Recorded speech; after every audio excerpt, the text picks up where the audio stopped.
नमः शिवाय। ओम नमो नारायण। हर हर महादेव। जय गोविंदा, जय गोपाला, जय गो माता। गो का विश्व रूप। श्रीमद् भागवत गीता में भगवान श्री कृष्ण ने अर्जुन को अपने विश्व रूप का दर्शन कराया। संपूर्ण विभूतियों सहित चराचर जगत, त्रिभुवन, त्रिलोकिया और सारे देवी देवताओं के दर्शन अर्जुन को भगवान श्री कृष्ण में हुए। अपने शास्त्रों के अनुसार हिंदू धर्म में 33 कोटि देवता माने गए हैं। संपूर्ण विश्व चराचर जगत के जड़ चेतन सभी अवयवों के अधिष्ठात देवता हैं और इन सभी देवी देवताओं का निवास गौ माता में होने के कारण गो विश्व रूप है। इतना ही नहीं, यहाँ तक कहा गया है कि गवो विश्वस्य मातरा, अर्थात गाय चराचर जगत की माता है, यानी अखिल विश्व का आधार गौ माता ही है। यही कारण है कि केवल गौ की पूजा एवं सेवा से संपूर्ण देवी देवताओं का आराधन हो जाता है। अतः ये वेदों, स्मृतियों तथा पुराणों में उपलब्ध गो के विश्व रूप का वर्णन प्रस्तुत किया जा रहा है। साथ ही गो महिमा और गो सेवा की महिमा भी दिव्य दर्शन कराया गया है। सर्वदेवा स्थिता देहे सर्वदेवमयी ही गोआ। वेदों में प्रजापतिश्च परमेष्टि च सिंह इंद्रः शिरो अग्निललाटं यमः कर्कटं सोमो राजा मस्तिष्को धोरुत्तरहनुआ पृथिवायधरहनुआ विद्युजिह्वामरुतो दन्ता रेवती गिर्वा कृतिका स्कंदा धर्मो वः विश्वं वायुवा सर्वज्ञो लोकाः कृष्णन्द्रं विधरणि निवेश्य श्वेशयेनः क्रोडोऽन्तरिक्षं पाजस्यं बृहस्पति आकाकुदु बृहति आकिकसा देवानां पत्न्या पृष्ठाय उपसदा परसव मित्रस्य च वरुणस्य चानसोः तुष्टाः चर्यमाः च दोषिणी महादेवो बहु इंद्राणि भसत वायुवा पुच्छं पौमानो बाला ब्रह्म च क्षत्रं च शोणिबलमुरु।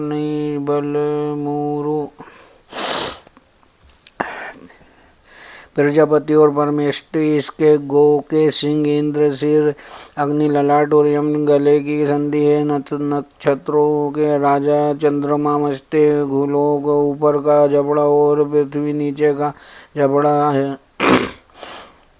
बिजली जीभ, मारुत देवता दांत, रेवती नक्षत्र गला, कृतिका कंधे और ग्रीष्म ऋतु कंधे की हड्डी, वायु देवता इसके समस्त अंग है। इसका लोक स्वर्ग है और पृष्ठ वंश की हड्डी रुद्र है। येन पक्षी बाज इसकी जाति, अंतरिक्ष इसका बल, बृहस्पति इसका कुबड़ और बृहति नाम के छंद इसकी छाती की हड्डियां हैं। देवांगनाएं इसकी पीठ और उनकी परिचारिकाएं पसली की हड्डियां हैं। मित्र और वरुण नाम के देवता कंधे, त्वष्टा और आर्यमा हाथ हैं तथा महादेव इसकी भुजाएं हैं। इंद्र पत्नी इसका पिछला भाग है। वायु देवता इसकी पूंछ और बहुमान इसके रोए हैं। ब्राह्मण और क्षत्रिय इसके नितंब और बल जांगे धाता च सवितश्चष्टिवन्तो जङ्गः गन्धर्वः अप्सरासः कुष्टिकादितिहासपाः चेतो हृदयं यक्रन्दमेधावृन्तं पुरीतात् क्षुत्कुरुचिरीरावनिष्टुवा पर्वता विलासाया। विधाता और सविता घुटने की हड्डियाँ, गंधर्व पिंडलियाँ, अप्सराएँ छोटी हड्डियाँ और देव माता अदिति घूर है। चित्त हृदय बुद्धि यकृत और विरत ही बुरी तत् नाम की नाड़ी है। भूख ही पेट, देवी सरस्वती आते और पर्वत भीतरी भाग है। क्रोध्रो विषको मान्यूरण्डो प्रजा सेपः नदी सूत्री वर्षस्य पताया स्तना स्तनये इत्रुरुधा विश्वव्याचार्षर्चमो सदायो लोमनिः नक्षत्रिणी रूपम्।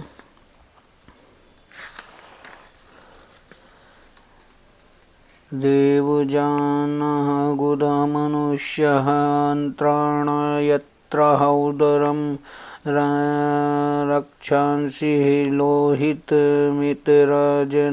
उपध्यायम् अभ्रम विपिबो मज्जा निधनम्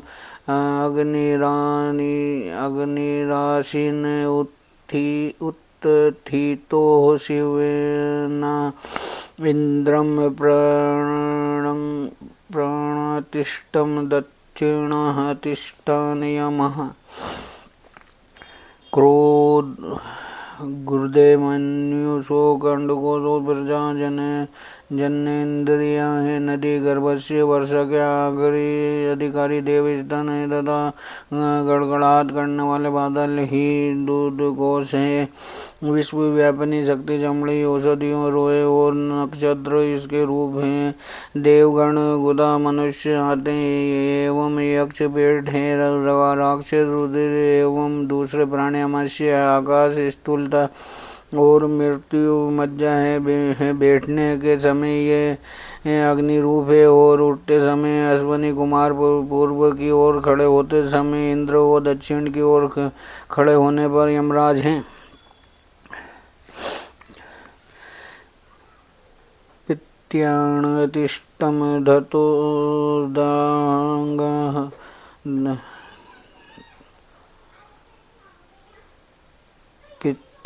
तिष्ठन् धतोदानः तिष्ठन्त सवितः तिस्त्राणानि प्रप्ता सोमो राजा। पश्चिम ओर खड़े होते समय विधाता और उत्तर की ओर खड़े होते समय यही सविता देवता है। घास चराते समय यही नक्षत्रों का राजा चंद्रमा है।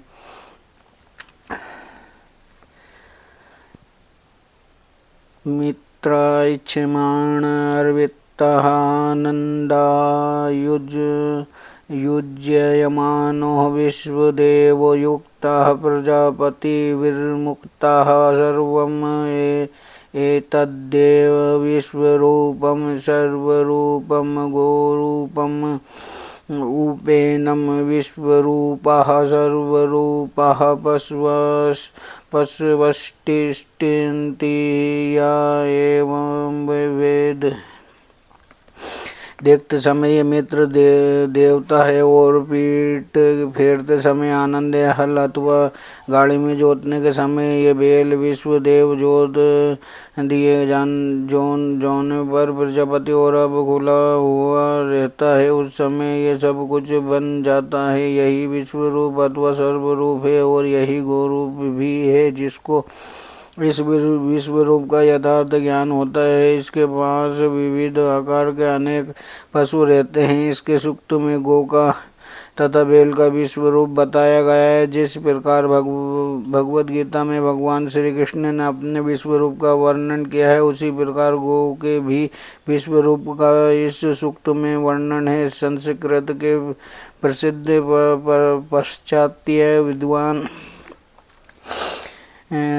ग्रिफिथ महोदय कहते हैं कि इस सूक्त में आदर्श बैल और गाय की प्रशंसा की गई है। इस सूक्त पर कई दृष्टियों से विचार किया जा सकता है, परंतु ये केवल एक दो मुख्य बातें बतलानी है। संपूर्ण सूक्त के सभी अंशों पर विचार करने की कोई आवश्यकता नहीं है। इस सूक्त के विचारणीय अंश नीचे दिए जाते हैं। ब्राह्मणों क्षत्रिय विश्व रूपणी गो के नितंब हैं मंत्र 9। गंधर्व पिंडलियाँ और अप्सराएं छोटी हड्डियाँ हैं मंत्र 10। देवता इसकी गुदा है मनुष्य आते हैं। अन्य प्राणी अमस्य है मंत्र 16। राक्षस रक्त एवं इतर मनुष्य पेट है मंत्र 17।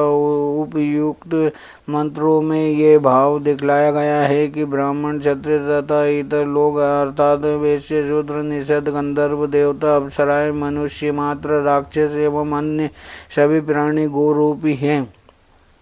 संपूर्ण जनता हृदय से समझे कि हम सब मनुष्य गोमाता के ही अंग है, इसलिए इन मंत्रों की अवतारणा की गई है। इस प्रकार हम लोग गोमाता के शरीर के साथ अपनी एक रूपता देखना सीखे। गो के शरीर को कष्ट होने पर वो कष्ट हमी को होगा, ये भाव मन में धारण करें। यदि कोई मनुष्य गो को कष्ट देता है या उसे कष्ट काटता है या और किसी भी तरह से दुख देता है तो वो केवल गो को ही दुख देता है तथा गो के दुखी रहने पर हम सब दुखी रह सकते हैं।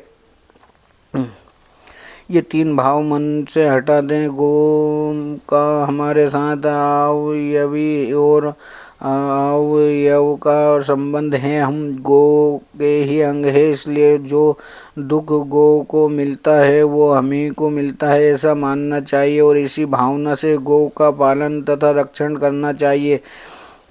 दूसरे शब्दों में स्वयं अपने ऊपर दुख आने पर जिस लगन के साथ उसका प्रतिकार किया जाता है, उसी तीव्रता के साथ गो के कष्टों को दूर करने की चेष्टा होनी चाहिए। गो एक निरा दूध देने वाला पशु ही नहीं है, प्रत्युत वो अपने कुटुंब का हकदार है, या यूँ कहिए कि मालिक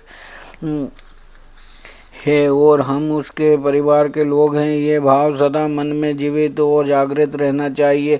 ब्राह्मण क्षत्रिय वैश्य शूद्र निषाद राक्षस आदि सभी जाति के लोगों में ये विचार जागृत रहना चाहिए। ऐसा होने से संपूर्ण जगती तल पर गौ माता की पूजा होने लगेगी। ये संपूर्ण जगत ही गोरूप अर्थात गाय की ही रूप में है, इसलिए गो के साथ किसी एक पदार्थ की तुलना हो ही नहीं सकती। अन्य सभी पदार्थों को विविध उपमाएं दी जा सकती है, केवल गो ही ऐसा प्राणी है जो अनुपम है, क्योंकि वो प्राणी मात्र ही निरुपम माता है, मानव वंशों का पालन करने वाली है और मानव मात्र उसके अवयव है। पाठक आदि यदि विचार करेंगे और गो के उपकारों का मनन करेंगे तो वेद का ये कथन ठीक तरह से उसकी समझ में आ सकता है। ये प्रश्न हो सकता है कि उपयुक्त वर्णन से वेद ने किस बात की शिक्षा दी है। इस प्रश्न के उत्तर में निवेदन है कि वेद ने इस सूक्त के द्वारा हिंसा का उत्तम उपदेश दिया है। मनुष्य तो क्या कोई भी प्राणी अपने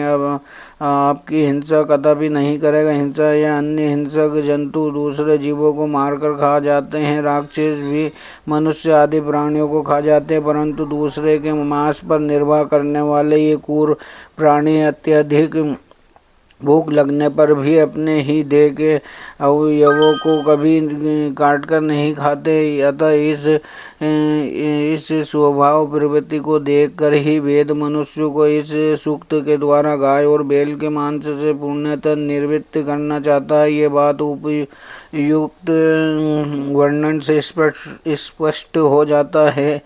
जब संपूर्ण हृदय से मनुष्य अपने आप को गो के शरीर के अवयव मानने लगेंगे, तब वे लोग गो या बैल मांस किस तरह खा सकेंगे, क्योंकि कोई भी जीव अपने शरीर का मांस नहीं खाता। औरों की तो बात ही क्या, नीरे आमिष भोजी अथवा नर मांस भोजी मनुष्य भी अपने शरीर का मांस नहीं खाते। इसलिए जो मनुष्य अपने आप को गो के शरीर का अवयव मानेगा, वो गोमांस भक्षण से पूर्णतः निवृत्त होगा ही। देखिए कितनी प्रबल युक्ति से वेद ने लोगों को मांस भोजन राक्षस श्रेणी के लोगों को भी निरामिष भोजी बनाने का यत्न किया है। ये इतनी प्रबल युक्ति है कि यदि इस प्रकार का विचार मन में सदा के लिए स्थिर हो जाए तो कभी कोई गोमांस खाए ही नहीं। इतनी प्रबल युक्ति देने पर भी कई पाश्चात्य विद्वान ये मानते हैं कि वैदिक काल में गोमांस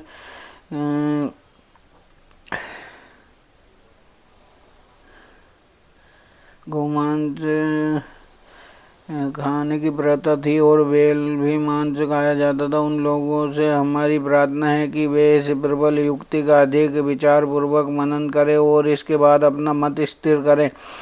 गो मुझे भिन्न नहीं है, मैं उसके शरीर का एक भाग हूँ, इसलिए मुझे जिस प्रकार अपनी रक्षा करनी चाहिए उसी प्रकार गो की भी रक्षा अवश्य करनी चाहिए। ये कितना उच्चतम उपदेश है। पाठक इस उपदेश का महत्व समझे। दुराचारी मनुष्य भी जिस समय किसी स्त्री को माँ कहता है, उस समय उसकी दृष्टि में तत्काल पवित्रता आ जाती है। किसी को माता कहने का तात्पर्य यह है कि उसे पवित्रता की दृष्टि से देखा जाए। गो माता कहने का अर्थ यही है कि उसे हम पवित्र एवं पूज्य दृष्टि से देखें। गो हमारी परम पूजनीय, वंदनीय एवं पालनीय माता है। ये भाव हमें हर समय जागृत रखना चाहिए। पाठक इस सूक्त का मनन इसी दृष्टि से करे। इंद्र आदि देवगण जीवित और जागृत गो माता के देह में हैं। जहाँ इंद्र आदि देव रहते हैं वहीं स्वर्ग अर्थात गो ही स्वर्ग है। यही भाव पूर्वोक्त सूक्त के चतुर्थ मंत्र में कहा गया है। गो को माता कहने वाले कुछ लोग गो के शरीर में नाना देवताओं का निवास मानते हैं, किंतु ये सब मानते हुए भी उनका आचरण ऐसा होता है मानो वे सब कुछ भी नहीं मानते। इसका कारण उनका धर्म विषयक अज्ञान ही है। यदि वेद का ये उपदेश उनके मन में जागृत रहेगा तो वे गो की रक्षा भली भांति कर सकेंगे। गो के जिस गौरव का वर्णन इस सूक्त में हुआ है, वो गौरव जिस काल में जनता के मानों में रहा होगा, उस काल में गो का वध असंभव था। इस बात को अधिक विस्तार से कहने की आवश्यकता नहीं है।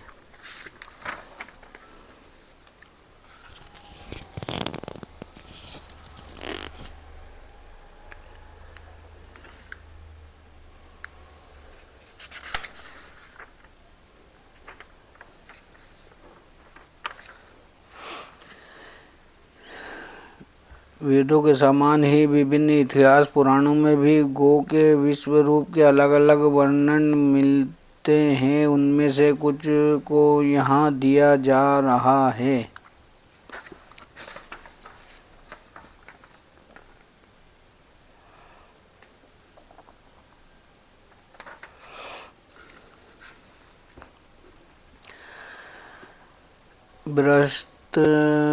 पराशर स्मृति में बृहत पराशर स्मृति में शृङ्गमूले स्थितो ब्रह्म, शृङ्गमध्ये तु केशवः, शृङ्गार्गे शङ्करं विद्यता त्रयो देवा प्रतिष्ठाः। शृङ्गार्गे सर्वतीर्थानि स्थावराणि चराणि च सर्वे देवा स्थिताः। देहे सर्वदेवमयी हि गोवा, ललाटार्गे स्थिता देवी, नासामध्ये तु षण्मुखा, कमलास्वतरो नागो तत्कर्णभ्यां स्थितो तस्य च सौभाग्यश्च क्षुशोभा शशिभास्करोदन्तेषु वसवश्चष्टो जिह्व्यां वरुणः स्थितिया सरस्वती च हुंकरेयं यक्षो च गण्डूयो ऋषियो रोमकूपेषु पिरस्तर्वे जाह्नवी जलं कलन्दी गोमायेतस्य अपरा देवतास्तथा अष्टाविंशतिदेवानां कोट्यो लोमासुताः स्थिताः। उदरे गर्भपत्यो निर्गीर्णाः,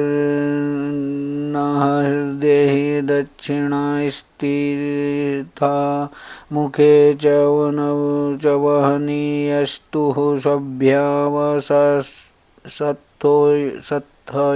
सथ्यो च कुक्षिषु। एवं यो वर्तते गोषु ताडनक्रोधवर्जिता, महतीं श्रियं प्रोति स्वर्गलोके महीयते। गो के सिंह में मूल में ब्रह्मा और दोनों सिंहों के मध्य में भगवान नारायण का निवास है। सिंह के शिरोभाग में भगवान शिव का निवास जानना चाहिए। इस प्रकार ये तीनों देवता गो के सिंह में प्रतिष्ठित है। इसके अतिरिक्त सिंह के अग्रभाग में चर तथा अचर सभी तीर्थ विद्यमान रहते हैं। इसी प्रकार सभी देवता गो के शरीर में निवास करते हैं। अतः गो सर्वदेव में है। गो के ललाट के अग्रभाग में देवी पार्वती तथा नाक में मध्य में कुमार कार्तिकेय निवास करते हैं। गो के दोनों कानों में कम्बल और अश्वत्थर नाम के दो नाग निवास करते हैं। और उस सुरभि के गो के दाहिने आँख में सूर्य और बाईं आँख में चंद्रमा का निवास है। दांतों में आठों वसु और जीवा में भगवान वरुण प्रतिष्ठित है। गोवों के हुंकार में भगवती सरस्वती निवास करती है और गंडस्थलों में गाल में यम और यक्ष निवास करते हैं। गो के सभी रोमकूप में ऋषिगणों का निवास है तथा गोमूत्र में भगवती गंगा के पवित्र जल का निवास है। और गो में गोबर में भगवती यमुना तथा सभी देवता प्रतिष्ठित है। 28 करोड़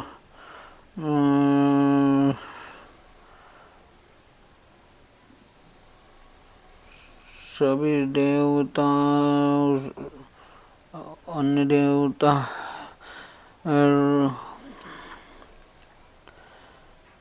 28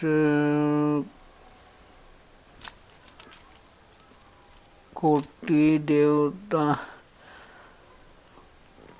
उसके रोमकूपों में स्थित है। गो के उदर देश में गहरीपति अग्नि का निवास है और हृदय में दक्षिण अग्नि का निवास है। मुख में आहवनीय नाम के अग्नि तथा कुक्षियों में सभ्य एवं अवसाथिया नामक अग्नियाँ निवास करती हैं। इस प्रकार गाय के शरीर में सभी देवताओं को स्थित समझ कर जो कभी उनके ऊपर क्रोध तथा प्रताड़ना नहीं करता है वो कभी ऐश्वर्य को प्राप्त वो महान ऐश्वर्य को प्राप्त करता है और स्वर्ग लोक में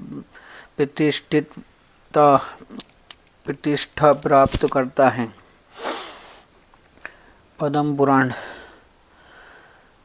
गोमुखे च श्रिताः वेदाः षडङ्गं पदग्रामः शृङ्गयोश्चास्तिस्थतो नित्यं सहैवः हरकेशवो उदरवस्थितः स्कन्दः शीर्षे ब्रह्मा स्थितः सदा वृषभध्वजो ललाटे च शृङ्गाग्रेन्द्रायौ च कर्णायोरशिवनुः देवो चक्षुषो शशिभास्करो दन्तेषु गरुडो देवो जिह्वां च सरस्वती आपने सर्वतीर्थानि पृष्ठत्रावेः चैव जानवैः ऋषयो रोमकूपेषु मुख्यता पृष्ठातो यमः धनादो वरुणाश्चैव दक्षिणं पार्श्वमाश्रितो वामपार्श्वे स्थिता यक्षास्तेजस्वन्तो महाबलः मुख्यमध्ये च गन्धर्वनागरसेवन्नागस्ततः सुराणं पश्चिमे पार्श्वे अप्सराश्च समाश्रिताः गोमयैवस्ते लक्ष्मीगोमूत्रैः सर्वमङ्गलाः पदार्घ्ये चिराः वेद्यः हम्भा शब्देः प्रजापतिः चत्वरः सागरः पूर्णधेनूनामः च स्तेनेषु वेगां च स्पृशति यो नित्यं स्नतो भवति सह तो मर्त्या प्रापुष्टेस्तु सर्वपापे प्रमुच्यते गवं रजः कुरुदुभतं शिरसा यस्तु धरयेत् स च तीर्थजले स्नातः सर्वपापे प्रमुच्यते।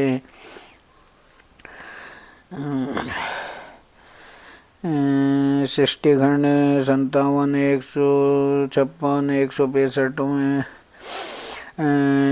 6 अंगों, पदों और क्रमों सहित संपूर्ण वेद गौओं के मुख में निवास करते हैं। उनके सींगों में भगवान श्री शंकर और श्री विष्णु सदा विराजमान रहते हैं।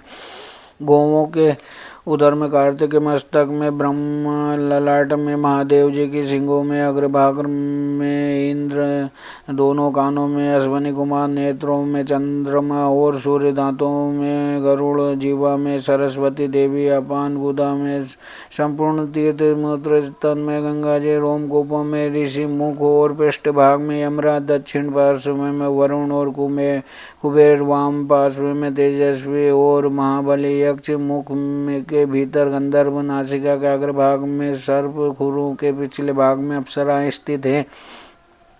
गाय के गोबर में लक्ष्मी, गोमूत्र में सर्वमंगला भगवती पार्वती, चरणों के अग्रभाग में आकारचारी देवता, रंभाने की आवाज में प्रजापति और धनों में भरे हुए चारों समुद्र प्रतिष्ठित है। जो मनुष्य प्रतिदिन स्नान करके गौ का स्पर्श करता है वो सब प्रकार के पापों से मुक्त हो जाता है। जो गौओं के खुर से उड़ी हुई धूलि को सिर पर धारण करता है वो मानो तीर्थ के जल में स्नान कर लेता है और सभी पापों से छुटकारा पा जाता है।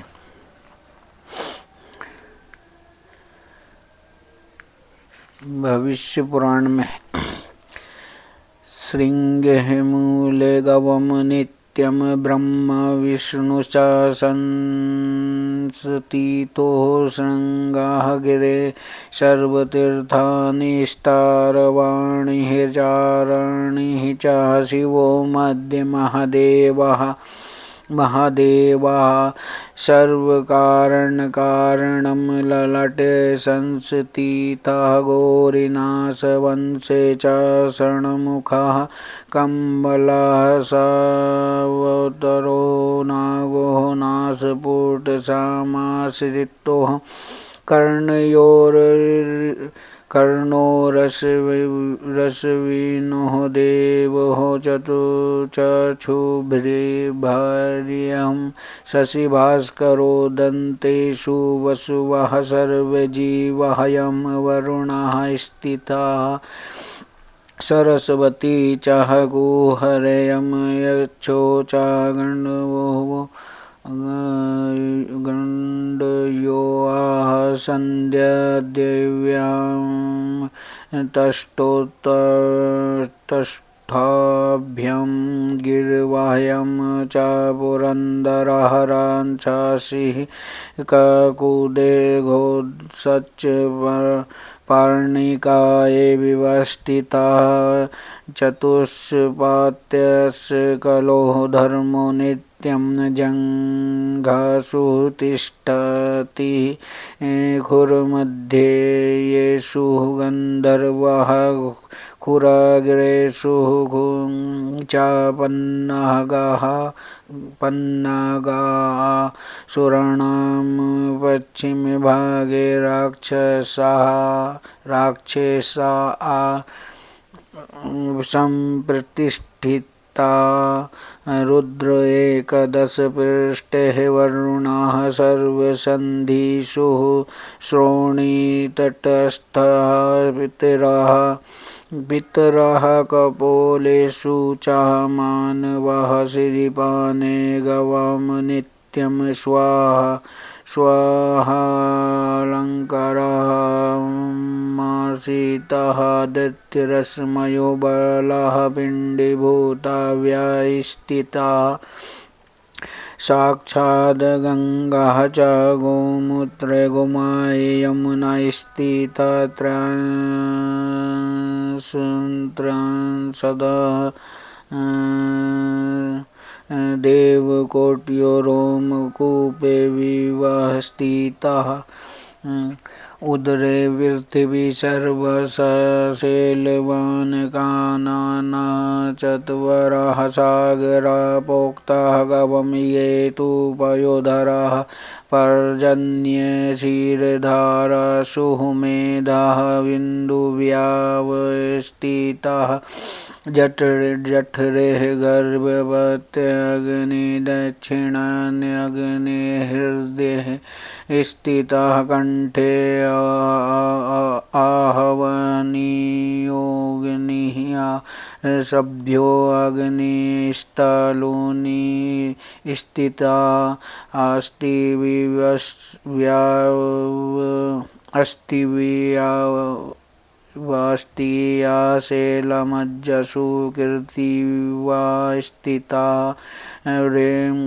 ऋग्वेदोऽर्थर्ववेदश्च सामवेदो यजुस्तथा उत्तर पर्व 69-37 गौओं की सिंह की जड़ में सदा ब्रह्मा और विष्णु प्रतिष्ठित है। सिंह के अग्रभाग में चराचर समस्त तीर्थ प्रतिष्ठित है। सभी कारणों के कारण स्वरूप महादेव सिंह के सिंहों के मध्य में प्रतिष्ठित है। गौ के ललाट में गौरी, नासिका के अस्थि भाग में भगवान कार्तिकेय और नासिका के दोनों पुटों में कंबल तथा अश्वतर ये दो नाग प्रतिष्ठित है। दोनों कानों में अश्वनी कुमार, नेत्रों में चंद्र और सूर्य, धातों में आठों वसुगण, जीवा में वरुण, कंठ देश में सरस्वती, खंड स्थलों में यम और यक्ष, ओष्ठों में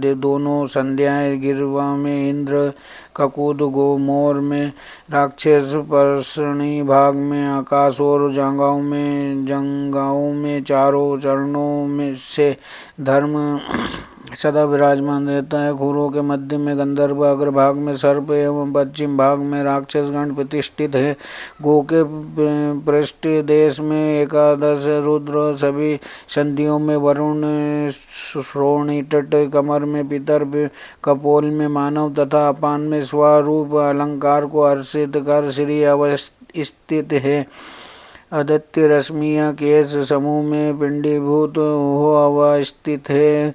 गौमूत्र में साक्षात गंगा और गौमय में यमुना हे रोम समूह में 33 कोटि देवगण प्रतिष्ठित है। उधर में पर्वत और जंगलों के साथ पर पृथ्वी अवस्थित है। वो चारों पायोधरों में चारों समुद्र स्थित है। क्षीर धाराओं में पर्जन्य नामक देवता एवं क्षीर बिंदुओं में मेघ नामक देवता अवस्थित है। जठर में घृपत्य अग्नि,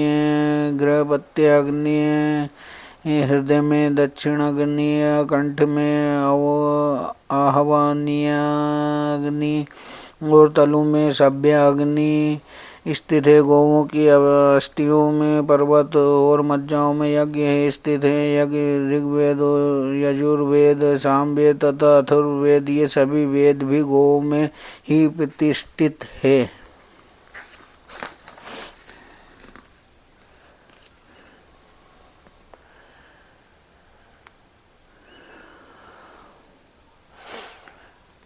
ब्रह्म पुराण में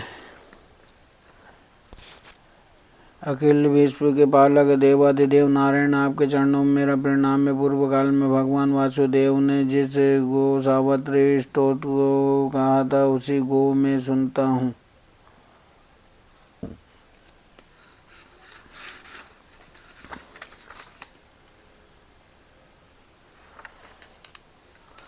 ओम नमो नारायण, ओम नमः शिवाय, हर हर महादेव।